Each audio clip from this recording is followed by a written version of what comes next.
बोलणार नाही. विद्यार्थी मित्रांनो, आपला हा जेनेरिकचा पिरियड आहे आणि अजूनपर्यंत आपण व्यवसायासंदर्भात माहिती घेतलेली आहे. व्यवसायाचा अर्थ, व्यवसायाची व्याख्या, व्यवसायाची उद्दिष्ट, व्यवसायाची वैशिष्ट्य, व्यवसायाचं वर्गीकरण, व्यवसायाच्या मर्यादा या बाबींचा आपण अजूनपर्यंत अभ्यास केलेला आहे. तसेच पर्यावरणाचा अर्थ, व्याख्या, पर्यावरणाचे घटक यांचासुद्धा आपण अभ्यास केलेला आहे. आजच्या पिरियडला आपल्याला व्यावसायिक पर्यावरणाचा विचार करायचा आहे. व्यावसायिक पर्यावरण याचा अर्थ व्यवसायाच्या सभोवतालची परिस्थिती होय.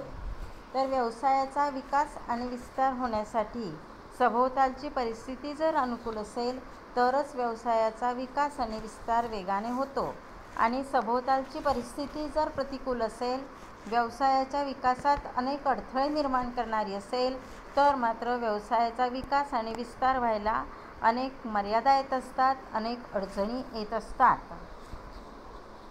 तर असं म्हटलं जातं की man is the product of environment. मनुष्य म्हणजे पर्यावरणाचे अपत्य होय, असा या ओळीचा अर्थ झाला.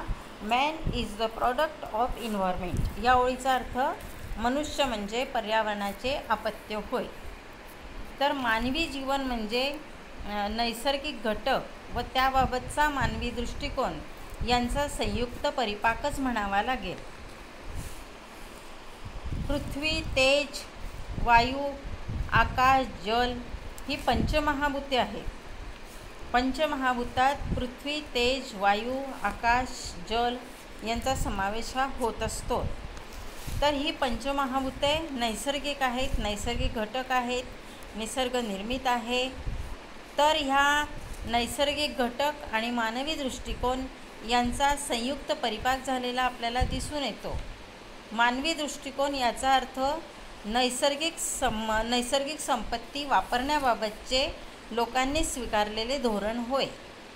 नैसर्गिक घटक किंवा नैसर्गिक परिस्थिती ही मानवी विचार, आशाकांक्षा यांनी बद्ध असते आणि त्यातूनच अनेक विषयांची निर्मिती झालेली आहे. पर्यावरण अभियांत्रिकी, पर्यावरण अर्थशास्त्र, पर्यावरण व्यवस्थापन, व्यावसायिक पर्यावरण आणि हे विषय अभ्यासक्रमामध्ये सिलेबसमध्ये टाकण्यात आलेले आहे. या वर्षापासून तुम्हालासुद्धा हा नवीनच जेनेरिकचा विषय हा सुरू करण्यात आलेला आहे आणि त्यात व्यावसायिक पर्यावरण हे चॅप्टर्स दिलेलं आहे. इन्व्हायरमेंटल इकॉनॉमिक्स हे चॅप्टर देण्यात आलेलं आहे. अजूनपर्यंत ह्या विषयाचा अभ्यासात समावेश हा विषय नव्हता, पण आता समाविष्ट करण्यात आलेला आहे. तर मनुष्य हा समाजावर तसेच शासन, धर्म, व्यवसाय, कुटुंब इत्यादी समाजाच्या संस्थेवर अवलंबून असतो. पर्यावरणातील विविध बदल वेगवान, अनियंत्रित अशा परिस्थितीमुळे माणसाची जीवनशैलीच बदललेली आहे. अर्थात माणसाच्या बदलत्या जीवनशैलीचा परिणामसुद्धा पर्यावरणावर होत आहे. मनुष्य आणि पर्यावरण यांच्यातील परस्पर संबंध व्यवसाय आणि पर्यावरण यातसुद्धा आपल्याला दिसून येतात. तर व्यावसायिक पर्यावरण म्हणजेच व्यवसायासभोवतीच्या वातावरणातील घटक होय. म्हणजेच व्यवसायाच्या सभोवतालची परिस्थिती किंवा घटक म्हणजेच व्यावसायिक पर्यावरण होय. व्यवसायाचे अस्तित्व पर्यावरणात असते. पर्यावरण उद्योगाचे मूल्य आणि आकारमान ठरवित असते.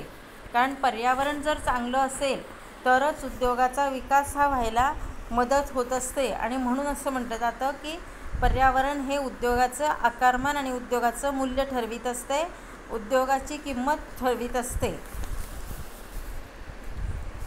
व्यवसायाची प्रगती ही पर्यावरणावर अवलंबून असते, म्हणजे सभोवतालच्या परिस्थितीवर अवलंबून असते. सभोवतालची परिस्थिती उत्कृष्ट असेल तर व्यवसायाची प्रगती चांगल्या रीतीने होते आणि सभोवतालची परिस्थिती प्रतिकूल असेल, योग्य नसेल तर व्यवसायाची प्रगती ही होत नाही. अशा रीतीने व्यवसायाची प्रगती ही पर्यावरणावर अवलंबून असते, कारण पर्यावरण म्हणजे सभोवतालची परिस्थिती होय. सभोवतालची परिस्थिती जर व्यवसायाला अनुकूल मिळाली तर व्यवसायाचा विकास हा चांगल्या रीतीने होण्यास मदत होत असते. या उलट जर सभोवतालची परिस्थिती व्यवसायाच्या विकासाला अनुकूल नसेल तर मात्र व्यवसायाचा विकास हा होत नाही. तर अशा रीतीने व्यावसायिक पर्यावरण म्हणजे व्यवसायासभोवतालचे वातावरण किंवा वातावरणातील घटक होय. तर व्यावसायिक पर्यावरणाची व्याख्या ही अनेक तज्ज्ञांनी केलेली आहे. त्या व्याख्यांचा आपण विचार करूया. तर व्यावसायिक पर्यावरण म्हणजे व्यवसाय संस्थेवर परिणाम करणारे घटक होय. त्याचप्रमाणे व्यावसायिक पर्यावरणाची व्याख्या एक अशी केली जाते की नैसर्गिक आणि सामाजिक परिस्थितीचा व्यक्तीवर अथवा समाजावर एकत्रितरित्या परिणाम करणारे घटक म्हणजेच पर्यावरण होय.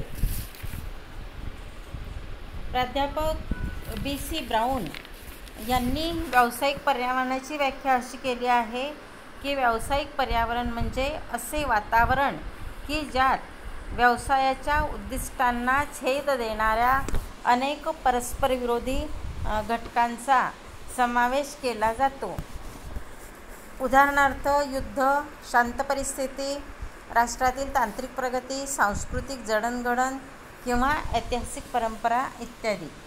तर प्राध्यापक B.C. ब्राऊन यांच्या मते व्यावसायिक पर्यावरण म्हणजे असे वातावरण की ज्यात व्यवसायाच्या उद्दिष्टांना छेद देणाऱ्या अनेक परस्परविरोधी घटकांचा समावेश केला जातो. तर युद्धमय परिस्थिती असेल तर व्यवसायाचा विकास व्हायला अडचणी येतात. या उलट शांत परिस्थिती असेल तर व्यवसायाचा विकास हा चांगल्या रीतीने होतो. त्याचप्रमाणे राष्ट्रात जर तांत्रिक प्रगती झाली असेल, तांत्रिक प्रगतीला अनुकूल वातावरण असेल तरीसुद्धा व्यवसायाचा विकास आणि विस्तार चांगला होतो. तसेच सांस्कृतिक जडणघडण चांगली झाली असेल, ऐतिहासिक परंपरा असतील, मूल्ये चांगली असली तरीसुद्धा व्यवसायाचा विकास व्हायला मदत होत असते आणि त्यामुळे व्यवसायाचा विकास आणि विस्तार चांगल्या रीतीने होत असतो. तर विल्यम एफ ग्रेक या तज्ज्ञाने व्यावसायिक पर्यावरणाची व्याख्या अशा रीतीने केली आहे की व्यावसायिक संस्थेपुढे संधी आणि आव्हाने म्हणून उभ्या राहणाऱ्या संस्थेबाहेरच्या घटकांना व्यावसायिक पर्यावरण म्हणतात. व्यावसायिक संस्थेपुढे संधी आणि आव्हाने म्हणून उभ्या राहणाऱ्या संस्थेबाहेरच्या घटकांना व्यावसायिक पर्यावरण म्हणतात.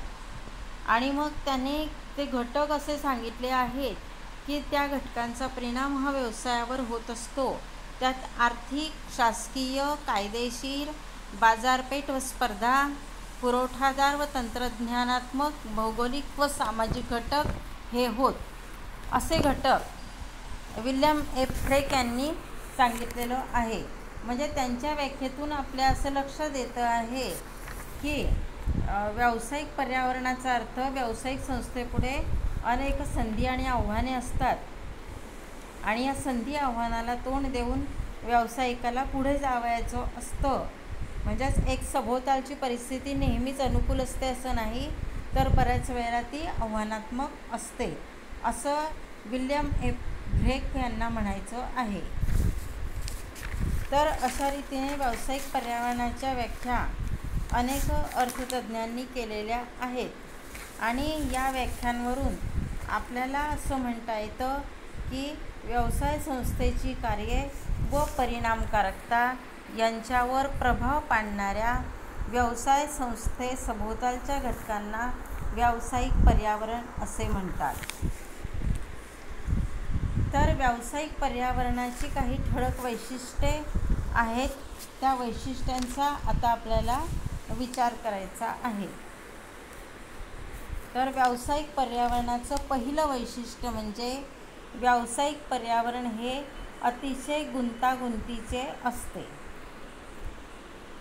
दुसरं वैशिष्ट्य म्हणजे व्यावसायिक पर्यावरण आणि उद्योग व्यवसाय यांचा एकमेकांवर परिणाम होत असतो. तर व्यावसायिक पर्यावरण आणि उद्योग व्यवसाय यांचा एकमेकावर परिणाम होत असतो. म्हणजेच व्यावसायिक पर्यावरणाचा उद्योग व्यवसायावर परिणाम होत असतो आणि उद्योग व्यवसायाचा पर्यावरणावर परिणाम होत असतो. तिसरं वैशिष्ट्य, बाह्य घटकांवर उद्योगांचे नियंत्रण नसते.